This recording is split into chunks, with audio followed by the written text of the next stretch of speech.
감사합니다. 할렐루야. 여러분 반갑습니다. 우리 앞뒤 좌우에 있는 분들과 한번 인사 나누시겠습니다. 하나님은 성도님을 사랑하십니다. 우리 성탄절이 한 3일 정도 남았지만 오늘은 또 우리 이웃들을 초청하여서 우리 이 땅에 오신 예수님의 그 탄생을 함께 축하하며 또 함께 예배하는 우리 성탄절 이웃 초청 예배로 하나님께 나아갑니다. 오늘 이 시간을 통해서 우리를 위하여 이 땅에 오신 예수님을 모두 만나시고 돌아가시는 복된 시간이 되기를 주의 이름으로 축원합니다. 자, 여러분 성탄절이 다가오고 있습니다. 아마 여러분 우리 생애에 선물을 받을 일이 있다면 아마 가장 대표적인 날이 생일일 것입니다. 그리고 또 생일 외에 우리가 선물을 받는 날이 있다면 아마 그날은 성탄절일 거예요. 아마 교회를 다니시는 분들은 성탄절에 꼭 한 번은 선물을 받았을 것입니다. 저도 예수를 믿은 지 신앙생활을 한 지 몇십 년이 되어지는데 제가 생각을 해봐도 생일 외에 선물을 받은 것은 일반적인 명절 그리고 성탄절이었던 것 같아요. 요즘은 우리 중고등부 친구들이나 청년들이 그렇게 하는지 모르겠는데 예전에는 성탄절이 되면 꼭 선물 교환식을 가졌어요. 그래서 선물을 사가지고 다 저녁에 모이면 그걸 이제 섞어가지고 번호표를 뽑아가지고 랜덤이라 그러죠. 랜덤으로 선물을 가져가는 그런 어떤 게임도 했었는데 많은 사람들이 성탄절 하면 선물을 생각합니다. 그래서 하다못해 우리 어제도 제가 전도하면서 우리 지나가는 분들께 예수님 믿으세요, 성탄절에 꼭 교회 한번 오셔서 함께 예배하면 좋겠습니다 라고 말씀하니까 하시는 말씀이 선물로 뭐 줍니까? 이러시더라고요. 아마 어렸을 적에 성탄절에 교회 가서 단팥빵 얻어먹었던 기억들도 날 것이고 또 어떤 교회는 또 떡을 주는 교회들도 아마 있었을 겁니다. 아마 그 생각을 하셔서 성탄절에 가면 당연히 선물을 주는 날이다 라고 생각을 하시는 것 같아요. 여러분 성탄절은 전 세계적으로 많은 사람들이 성탄이 되면 선물을 주고받습니다. 왜냐하면요 그게 그냥 그렇게 하는 게 아니에요. 이 성탄절은 하나님께서 이 인간 세상에 우리에게 선물을 주신 날이기 때문입니다. 예수님이 이 땅에 오신 것은 성경에 보니까 하나님이 우리에게 영생의 선물을 주시기 위해서 그 영생의 선물을 가지고 이 땅에 오신 하나님이 우리에게 내려주신 선물이다라고 우리 성경이 우리에게 가르쳐 주고 있습니다. 그래서 성탄절은 선물 받는 날이에요.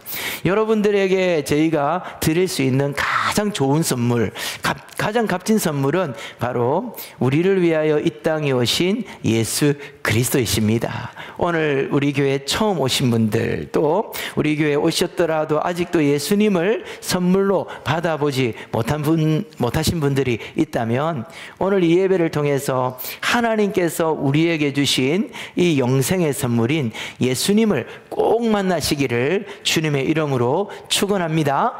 그래서 여러분 교회는 뭐 하는 곳이냐? 하나님의 선물을 세상 사람들에게 나누어 주는 곳이 교회예요. 하나님께서 우리에게 예수님을 선물로 주셨다라는 것을 알리고 또 사람들에게 이 예수님이라는 귀한 선물을 나누어 주는 곳, 그것이 교회이고 오늘 저희는 여러분들에게 그 일을 하려고 합니다. 오늘 이 예배 시간을 통해서 예수님이 누구인지를 알아가시기를 바랍니다. 그리고 예수님을 믿고 영접함으로 하나님이 우리에게 주신 큰 선물을 여러분의 인생 가운데 누리시는 우리 모든 성도님들 되기를 주님의 이름으로 축원합니다. 자, 그렇다면 이 예수님은 어떤 분일까요? 선물을 받았는데 이 선물이 어떤 내용인지 무엇에 쓰는지 그리고 그것이 우리에게 어떤 유익이 있는지 모른다면 선물은 의미가 없습니다. 그래서 오늘 저는 여러분들에게 예수님이 누구인지를 알려드리고 여러분들에게 소개하고 싶습니다. 첫 번째, 예수님은 절망 가운데 큰 기쁨을 주시는 분이 바로 예수님입니다. 여러분, 올해도 24년 연말입니다. 많은 분들이 참 힘들다, 어렵다, 암울하다라는 말들을 저절로 그렇게 내뱉습니다.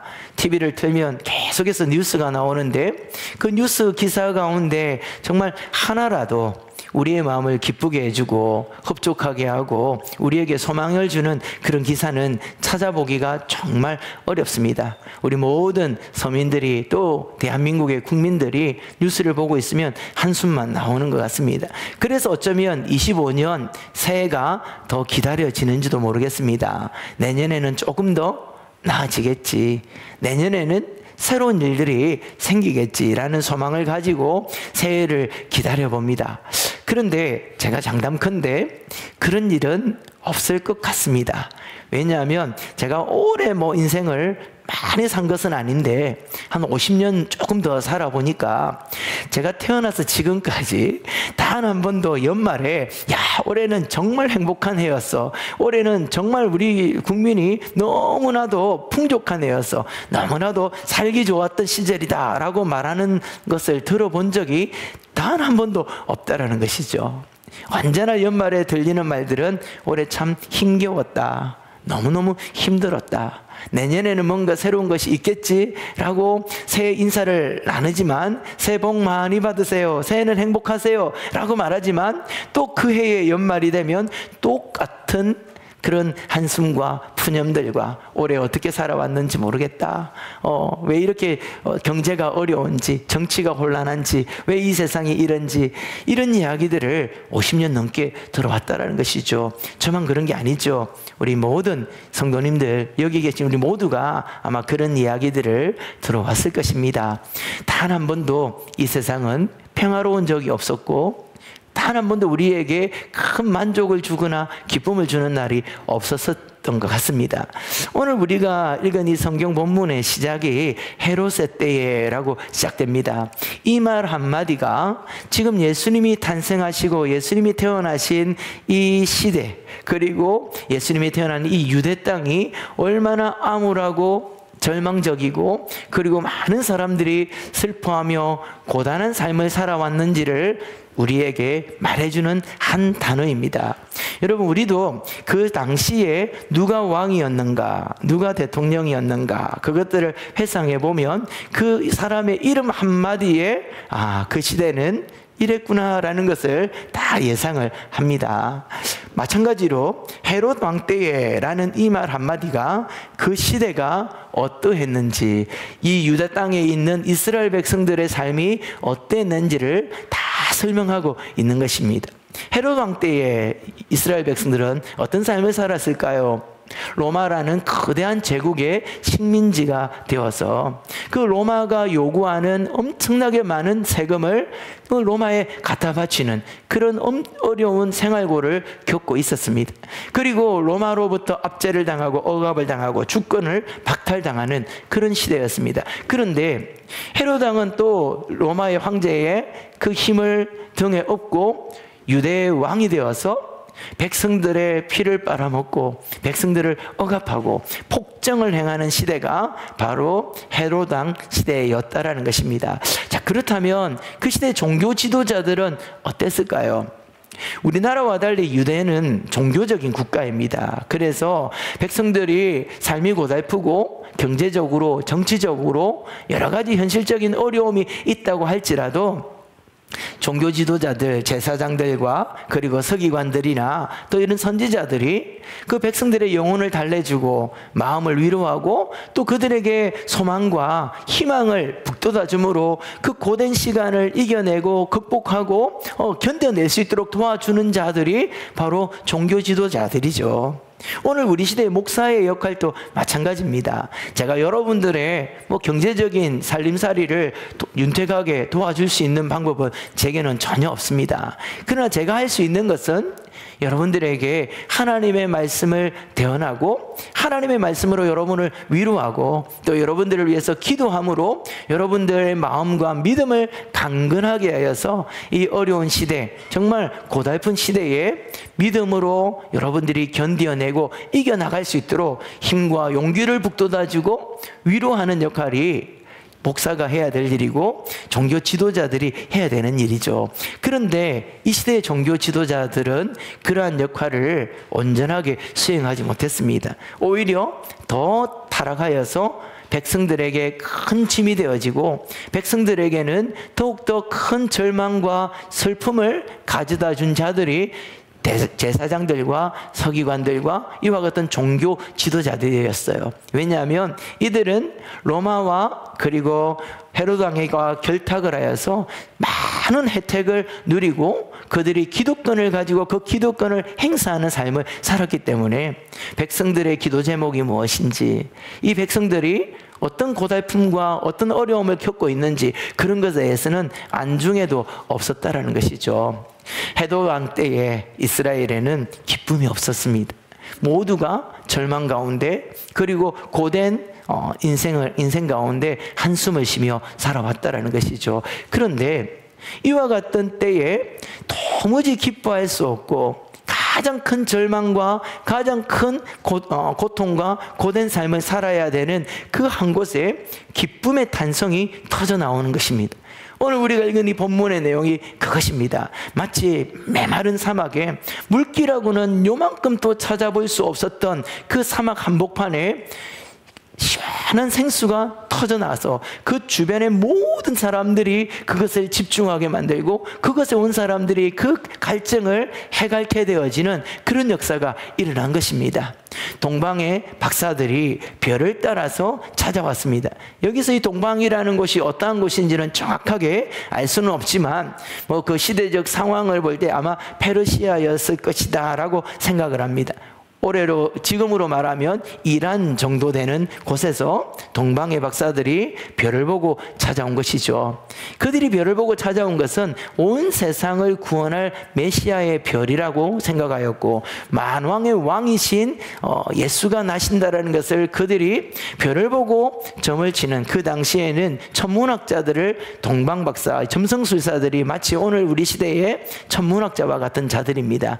별을 보고 시대의 징조를 예측하고 별을 보고 시대의 역사를 예측하는 자들이 그들이었는데 별을 보고 그들이 찾아와서 예수님이 나신 베들레헴이라는 한 마을 아주 작은 집에 머물자 오늘 우리가 읽은 성경에 보니까 그들이 크게 기뻐하고 기뻐하더라 이렇게 기록하고 있습니다.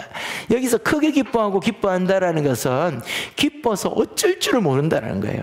춤을 추면서 노래를 부르면서 뛰면서 기뻐하였다라는 것을 표현하는 것입니다. 지금 이들은 기뻐할 수 없는 자들입니다. 왜냐하면요, 동방의 박사들은 유대인들이 아닙니다. 지금 예수님은 유대인의 왕으로 오셨다라고 그들은 믿고 있었고 이스라엘 백성들은 메시아는 오직 이스라엘 백성들만을 위한 메시아 그리고 유대인들만을 위한 메시아라고 믿었습니다. 그렇기 때문에 이방인들은 이 하나님께서 보내주시는 메시아의 구원 밖의 사람들입니다.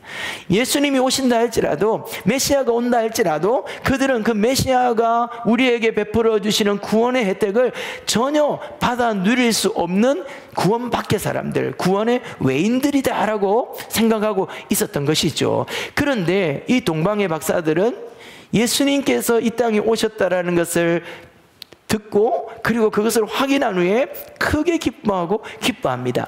도무지 기뻐할 수 없는 사람들, 기쁨과 전혀 상관없는 사람들이 그 일을 통하여 기뻐한다라는 것이죠. 그리고 그 마을은 어떤 마을입니까? 베들레헴. 방금 말씀드린 것처럼 헤롯이 통치하는 그 시대의 유대 땅은 암울하고 고달프고 그리고 슬픔이 가득한 그런 나라였습니다. 그 나라 가운데 가장 가난하고 후진 동네가 베들레헴이에요. 여러분, 나라가 어려워도 부자 동네는 그래도 살만합니다. 나라가 어려우면 가장 힘든 사람들이 어떤 사람들입니까? 가난한 동네에 사는 가난한 사람들이죠. 그렇기 때문에 베들레헴이라는 곳은 그 시대가 어려웠다면 그 가운데 가장 어려운 사람들, 도무지 기쁨의 소망이라고는 요만큼도 찾아볼 수 없는 그런 사람들이 살고 있는 동네였습니다. 그런데 그 동네에서 큰 기쁨의 탄성이 터져나오고 사람들이 기뻐하고 기뻐하였다라고 성경이 기록하고 있는 것입니다. 사랑하는 성도 여러분, 예수님께서 이 땅에 왜 오셨습니까? 하나님은 우리에게 예수님을 무엇을 위해서 이 땅에 선물로 내려주신 것입니까? 기뻐할 수 없는 이 세상 속에서, 이 세상의 소망을 바라보면 도무지 기뻐할 수 없는 많은 일들이 있는 이 가운데서 예수 그리스도로 말미암아 하늘의 기쁨을 우리에게 선물로 주시기 위해 예수님이 이 땅에 오셨다라는 것입니다. 사랑하는 우리 성도 여러분, 그리고 오늘 우리 교회에 방문하신 사가족 여러분, 살아가는 것이 너무 고달프시고 너무나도 힘드십니까? 기뻐할 일이 없고 즐거워할 일이 없어서 날마다 한숨 가운데 살고 계시진 않습니까? 어디 기뻐해야 될 이유가 어디 있을까? 어디에서 소망을 찾을 수 있을까? 내 마음의 진정한 기쁨은 언제 찾아올 것인가? 라는 생각으로 여러분 하루하루를 보내고 있지는 않습니까? 그렇다면 예수 그리스도를 믿으십시오. 예수님을 여러분의 마음의 구주로 영접하십시오. 이 세상에서는 찾아볼 수 없고 이 세상에서는 누릴 수 없는 큰 기쁨이 여러분 마음속에 충만하게 임하여질 것입니다. 우리 예수님께서는 이 땅에 병든 자들을 위해서 오셨습니다. 가난한 자들을 위해서 오셨습니다. 마음이 상한 자들을 위하여 오셨습니다. 헐벗고 굶주린 자들을 위해서 오셨습니다. 이 모든 사람들의 특징이 무엇입니까? 기쁨이 없는 자들이에요. 이분들을 위해서 오셨다라는 것은 주님이 우리에게 기쁨의 주가 되어 오셨다라는 것입니다. 오늘 이 시간을 통해서 병든 자들이 예수를 만남으로 병이 나 큰 기쁨을 누리기를 주의 이름으로 축원합니다. 삶의 소망을 잃어버린 자들이 예수님을 만나 삶의 소망과 꿈을 회복함으로 기쁨을 누리기를 주의 이름으로 축원합니다. 오늘 이 시간에 예수를 만남으로 이 땅이 주는 모든 고단함과 가난의 고통과 이 땅이 주는 모든 슬픔 가운데서 이해할 수 없는 하늘의 큰 기쁨과 소망이 오늘 이 자리에 있는 우리 모든 성도님들과 우리 새가족들에게 충만하게 임하기를 주님의 이름으로 축원드립니다. 두 번째로 우리 예수님은 어떤 분이십니까? 예수님은 우리를 구원하시기 위하여 이 땅에 오신 온 세상의 왕이십니다. 우리 한번 다 같이 크게 한번 읽어보실까요? 시작. 예수님은 우리를 구원하시기 위해 오신 온 세상의 왕이십니다. 예수님이 이 땅에 오셨어도 기뻐하지 못하는 두 부류의 사람이 있습니다. 성탄인데도 성탄을 재밌게는 지내지만 이 성탄의 주인공으로 예수님이 오셨다라는 것 때문에 전혀 즐거워하지 않고 기뻐하지 못하는 사람들이 있다라는 것이죠. 그들은 어떤 사람들입니까? 먼저는 헤롯 왕과 같은 사람입니다. 헤롯 왕과 같은 사람들은 어떤 사람일까요? 자기가 자기 인생의 주인이고 자기 자신이 자기 인생의 왕이라는 것을 고집하는 사람입니다. 그는 그의 인생의 주인이 자신이고 그의 인생의 왕이 자기이기 때문에 예수님이 나에게 오셔서 나의 주인이 되어주시고 예수님이 나에게 오셔서 왕이 되어 나를 통치한다라는 것을 전혀 즐거워하지 않습니다. 절대 기뻐하지 않습니다. 그래서 예수님이 오셨어도 자신의 인생의 주인의 자리를 예수님께 내어놓지 않습니다. 자기 인생의 왕의 자리를 주님께 내어놓지 않습니다. 자기 자신이 주인이 되고 자기 자신이 왕이 되어서 살아가는 것이죠. 이 세상에 많은 사람들이, 거의 대부분의 사람들이 이와 같은 사람들입니다. 내 인생의 주인은 나다. 내 인생의 왕은 나다. 그래서 내 인생은 내가 다스리고 내 뜻대로 행한다 라고 외치는 것이죠. 근데 그 결과가 어땠습니까? 오늘 여기 계신 분들, 우리 성도님들, 또 우리 새로 오신 분들, 평생을 여러분들의 인생의 주인을 자기 자신으로 섬기고 여러분들의 인생의 왕으로서 지금까지 살아오셨잖아요. 여러분들이 여러분의 인생을 경영하였고 여러분의 인생을 다스려 왔습니다. 여러분 정직하게 한번 대답해 보시길 바랍니다. 그래서 행복하십니까? 그래서 기쁘십니까? 여러분 우리 인생에 고된 고통과 슬픔과 괴로움은요 환경 때문에 주어지는 것이 아니에요. 사실은 그것 상황 때문에 주어지는 것이 아닙니다. 어떤 분들은요 옆에서 보면 야, 저렇게 해서 어떻게 살아갈까? 저렇게 고달픈데 어떻게 저분은 저렇게 맨날 전날 웃을 수가 있을까? 그렇게 생각하시는 분이 있으세요. 그런데 실제로 그분은 보면 너무 행복한 거예요. 너무 기쁜 겁니다. 근데 반대로 어떤 분들은 정말 요만큼의 부족함도 없이 살아갑니다. 남들이 볼 때에 야, 저렇게 호사를 누리고 살아간다면, 부족함 없이 살아간다면 무슨 마음에 걱정 근심이 있겠나라는 생각을 가지게 만듭니다. 그런데 실제로 물어보면 죽을 것 같아요. 너무너무 힘들답니다. 너무너무 외롭답니다. 고달파서 정말 하루 살아가는 것이 지옥 같다라고 말하는 분들이 있습니다. 여러분, 실제로 우리 마음에 기쁨을 빼앗아가는 것은요, 상황이나 환경이 아니라는 것이죠. 우리가 생각할 때 내한테 한 돈이 한 100억, 1000억 정도 있으면 슬퍼할 일이 없겠다 싶지만, 여러분, 우리가 뉴스나 기사를 보면 가난한 분들이 자살을 많이 하든가요? 부유한 사람들이 자살을 많이 하든가요?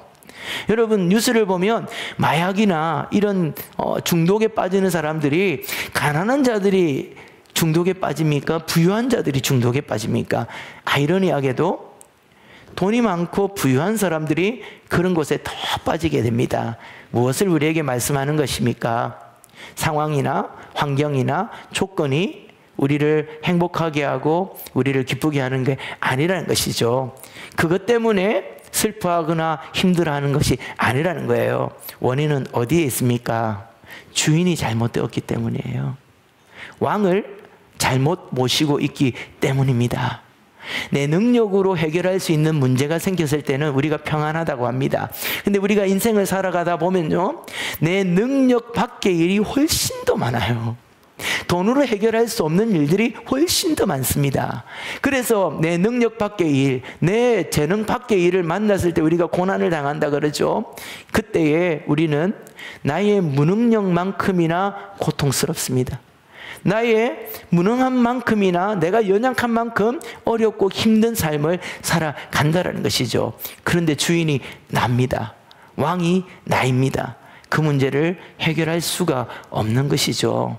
질병이 걸리고, 가정에 문제가 생기고, 사업에 문제가 생기고, 관계에 문제가 생기고, 자녀들의 어려움이 생겼을 때에 내가 주인이고 내가 왕인 사람은 내가 그 문제를 해결해야 되는데 내게는 능력이 없어요. 내게는 그 문제를 해결할 수 있는 힘이 없는 겁니다. 나의 무능한 만큼 깊은 슬픔에 빠지죠. 나의 무능한 만큼 큰 고통을 당하는 것입니다. 그러므로 여러분, 자신이 왕이 되어지고 자신이 주인이 되어지는 사람들은 예수님이 오신 것이 전혀 기쁘지 않습니다. 성탄절은요, 주인을 바꾸는 날입니다. 성탄절은 왕을 바꾸는 날입니다. 또 이 성탄절이 전혀 기쁘지 않는 또 한 부류의 사람들이 있습니다. 그들은 종교 지도자들입니다. 그들은 제사장들이에요. 그들은 서기관들이고 선지자들입니다. 하나님을 아는 사람들, 예수님이 오실 것이다 라는 것을 미리 알고 있었던 사람들입니다. 그럼에도 불구하고 이들은 예수님의 나심이 전혀 기쁘지 않습니다. 예수님이 탄생하셨다라는 것을 즐거워하지 않습니다. 말로는 구주가 오신다, 말로는 메시아가 오실 것이다 예언을 하였고 그 말씀을 가르쳤던 사람임에도 불구하고 그들은 예수님이 오실 때에 정작 전혀 기뻐하지 않았다라는 것이죠. 이유는 무엇입니까? 이들은 하나님을 알고 예수님을 알고 예수님을 믿는다라고 말하지만 실제로 그들이 믿었던 것은 하나님이 아니라 예수님이 아니라 예수님의 이름과 하나님의 이름을 팔아서 얻고 있었던 수많은 기득권들과 혜택들이었던 것입니다. 그들은 헤로드 왕에게 불붙어서, 로마 제국에 불붙어서 그들이 원하는 예언을 하였고 그들이 기뻐하는 말씀을 전하였습니다. 예수님이 오시자 이제 그 기득권과 혜택을 빼앗길 것 같았습니다. 그래서 전혀 기뻐하지 않죠. 이런 사람들은 하나님을 믿는다라고 말하지만, 예수님을 믿는다라고 말하지만 실제로 그들이 믿고 의지하는 것은 그것으로 인하여 얻게 되어지는 혜택들과 기득권입니다. 그들은 기도를 하여도 자신의 욕망이 가득한 기도를 합니다. 이 세상 것을 구하기 위해서 간절히 기도합니다. 그들의 기도 제목 안에는 하늘에 속한 기도 제목이 없습니다. 이 땅에서 영화를 누리고, 이 땅에서 성공하고, 이 땅에서 재물을 쌓고, 이 땅에서 권력과 힘을 얻기 위하여 하나님의 이름을 수단화하고 예수님을 도구 삼아서 자기의 성공의 발판으로 삼았던 사람들이 바로 종교 지도자들이었던 것이죠. 오늘 우리에게도 동일합니다. 여러분, 교회 다닌다고 예수님의 오심이 기쁜 것은 아니에요. 신앙생활을 오래 했다고 하지만 예수님을 바로 믿고 있다라고 착각해서는 안 됩니다. 예수님을 내 성공의 수단으로, 하나님을 내 성공의 도구로 삼아서 하나님이 주시는 것에 관심이 있고 예수님이 주시는 그것에 관심이 있다면 예수님을 바로 알고 바로 믿는 것이 아니에요. 우리가 믿어야 하는 것은 바로 예수 그리스도 그분입니다. 예수 그리스도를 나의 구주로, 나의 왕으로 모셔드리고 사는 것, 그것이 진정한 우리의 믿음이며 성탄의 기쁨을 누리는 방법이라는 것이죠. 그렇게 예수를 믿었던 사람들, 그들이 바로 동방박사들입니다. 오늘 우리가 본문을 통해서 바라보는 이 동방박사들의 믿음을 통해서 우리는 구원 얻는 믿음이란 어떤 것이고, 이 성탄의 기쁨을 참으로 누릴 수 있는 믿음이 어떤 것인지를 알 수 있습니다. 이 동방박사들은 어떻게 예수님을 믿습니까? 예수님을 만백성을 위한 구주라는 것을 그들은 믿고 있었어요. 여러분, 참 아이러니하죠. 예수님은 유대인의 왕으로 오신다라고 예언하셨습니다. 그럼에도 불구하고 유대인의 왕으로 오셨지만 유대인들만을 위한 구주는 아니십니다. 구약 성경에 기록되어지고 예언되어진 예수 그리스도 메시아는 유대인의 왕으로 오셔서 온 천하 만민, 이 땅의 모든 사람들을 구원하여 하나님의 백성으로 삼으실 메시아입니다. 예수님이 오셨다라는 이 소식에 가장 먼저 반응하고 기뻐했던 것은 유대인들이 아니었고 종교 지도자들도 아니었고 바로 이방인들이었다라는 것이죠. 이 동방박사들은 비록 이방인이었지만 이 성탄에 나신 예수가 온 천하 만민을 구원할, 온 세상을 죄에서 구원할 만민의 구주라는 것을 그들이 믿고 영접했던 것입니다. 저는 오늘 이 시간에 오늘 나오신 우리 성도님들 또 새가족분들 가운데 단 한 분이라도 이 동방박사처럼 25일 성탄절에 이 땅에 오신 예수님이 나의 죄를 위하여, 나를 죄에서 구원하시기 위하여 이 땅에 오신 나의 주님, 나의 하나님, 나의 구주로 영접하는 그 구원의 역사가 일어나기를 주님의 이름으로 축원합니다. 또한 이 동방박사들의 믿음은 예수님을 나의 왕으로 섬기며 믿었다라는 것이에요. 동방박사가 하나님 앞 예수님께 나아가서 이들이 예물을 드립니다. 세 가지의 예물이 있었죠. 첫 번째가 황금이고, 두 번째가 유황이고, 세 번째가 모략입니다. 이 세 가지가 의미하는 것이 있습니다. 황금은 왕을 상징하는 것이고, 유황은 제사장을 상징하는 것이고, 모략은 예수님의 십자가를 상징하는 것이다. 이렇게 해석도 할 수 있을 것입니다. 그런데 제일 중요한 것은 그 당시에 이 세 가지 예물은 왕에게 드려지는 가장 귀한 예물이었다는 것이죠. 이 세 가지 예물은 그냥 일반인들이 주고받는 선물이 아니라 백성들이, 또한 신하가 왕을 경외함으로 자신의 왕을 경배할 때 드리는 선물이었다라는 것입니다. 그렇다면 이 동방박사들이 이 예물을 드렸다라는 것은 단순히 구약의 성경에 예언된 메시아가 왔기 때문에 그걸 기념하는 정도가 아니라 이 예물을 드리며 경배한다라는 것은 그들의 마음속에, 그들의 심령 속에 어떤 고백이 있었다라는 것입니까? 당신은 나의 왕이십니다. 예수님은 나의 주인이십니다. 왕이신 나의 예수님, 나의 경배를 받아 주시옵소서라는 신앙의 고백으로 이 예물을 드렸다라는 것이죠. 사랑하는 성도 여러분, 방금 전에 말씀드린 것처럼 하나님께서 우리에게 주신 하늘의 기쁨과 하늘의 소망과 이 큰 영광을 우리가 누리기 위해서는 주인을 바꿔야 됩니다. 여러분의 왕을 바꿔야 됩니다. 여러분의 마음속에 주인의 자리에 누가 앉아 있습니까? 여러분의 마음의 왕의 자리에 누가 앉아 있습니까? 그곳에 예수님이 앉으실 때에 그 예수님께서 나의 삶을 통하여 우리의 인생을 통하여 영광과 찬송과 경배를 받으실 때에 진정한 하늘의 기쁨과 하늘의 소망이 우리에게 부어지는 것입니다. 저는 오늘 여러분들을 초청하여서 이 선물을 드리고 싶었던 거예요. 우리의 기쁨의 왕으로 오시고 구원의 주로 오신 이 예수님을 여러분들이 믿고 영접함으로 하나님 나라의 백성이 되어지는 우리 모든 성도님들이 되시기를 주의 이름으로 축원합니다.